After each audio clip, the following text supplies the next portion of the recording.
పాత బంగ్లా రహస్యం. రాము అనే యువకుడు గ్రామం దగ్గర ఉన్న పాత బంగ్లాను చూసి ఎప్పటినుంచో ఆశ్చర్యపడ్డాడు. రాత్రిళ్లు ఆ బంగ్లా కిటికీల్లో దీపం వెలిగిపోతుందని, ఎవరో మాట్లాడుతున్న శబ్దం వినిపిస్తుందని గ్రామస్తులు చెబుతుంటారు. కాని ఆ ఇంట్లో ఎవరూ ఉండరు.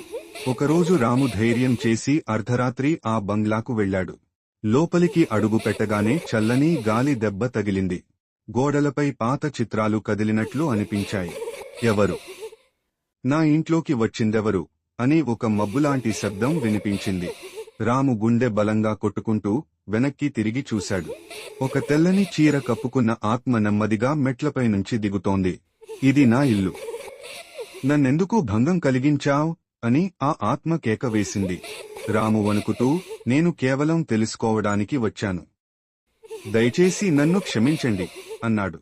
ఆ ఆత్మ కాసేపు నిశ్శబ్దంగా చూసి, ఈ బంగ్లా రహస్యం ఎవరికీ చెప్పకూడదు, లేకపోతే నీకే నష్టం జరుగుతుంది అని చెప్పి మాయమైంది.